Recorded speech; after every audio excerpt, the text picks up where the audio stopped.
थधो घरो पाणी पाण खे छांव में विहारींदो आहे। ही पहाको आहे जंहिंजी माना कुझु हिन तरह थी सघे थी त हिकु बा किरदारु माण्हू ऐं बा इख़लाक़ माण्हू, सुठनि लछणनि वारो, गुणनि वारो ऐं हिकु क़ाबिल माण्हू हर कंहिंखे वणंदो आहे ऐं उनजी तबियत उनजी हलत चलत जे करे उहो ॿियनि जी दिलि में जाइ ठाहे वठंदो आहे ऐं खेसि हर को इज़ती निगाह सां ॾिसंदो आहे।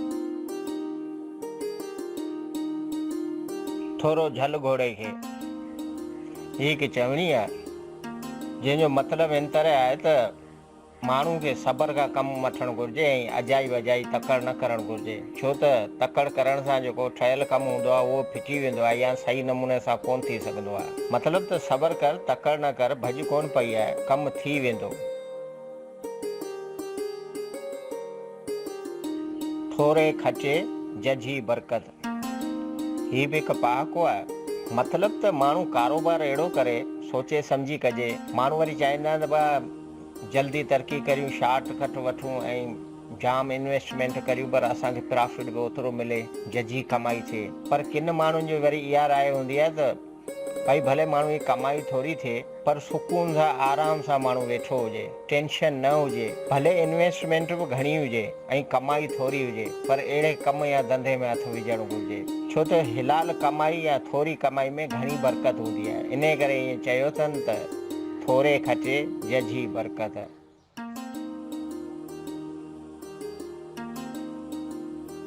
थकी पुछ खणाए, ही पाको आहे।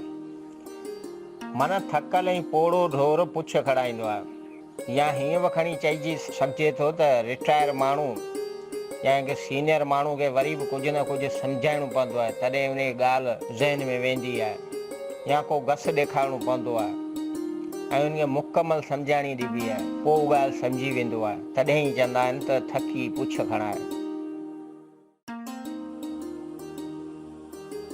थक भञी पोइ पंधु पइबो, हिकु चवणी आहे जंहिंजो मतिलबु साफ़ ज़ाहिर बीठो आहे त सफ़र दौरान या हलंदे हलंदे पंधु कंदे थोरी वेसाई खाइणु ज़रूरी आहे। थोरो वही पोइ वञिबो या पंधु कबो त उन पंध में आसानी थींदी। जेकॾहिं ईअं न कबो त सिहत बि ख़राबु थी सघे थी ऐं थकावट बि वधी वेंदी।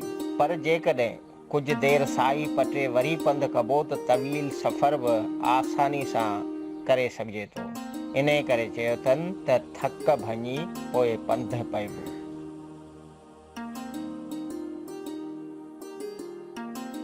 थुक पट ते उछले पोइ चटबी कोन, ही पहाको आहे जंहिंजो मतिलबु हीअ आहे त माण्हू खे जंहिं ॻाल्हि जी ख़बर आहे त उहो कमु करण में को बि फ़ाइदो कोन्हे त उहो कमु न करे। बेजा ग़लति कमु या ॾिठो वाइठो ग़लति कम में हथु विझणु सही कोन्हे। ऐं ॿी ही ॻाल्हि त जेका शइ हथ मां वही हली आहे उनजो पीछो करणु किथां जी अकुलमंदी आहे। तॾहिं ईअं चयो अथनि त थुक पट ते उछले पोइ चटबी कोन। थोरी तीअं मिठी, ही चवणी आहे माना का बि शइ अगरि थोरी आहे ऐं प्यार सां मिलियल आहे त उनखे बि संभाले रखणु घुरिजे ऐं उनजो बि ख़्यालु करणु घुरिजे।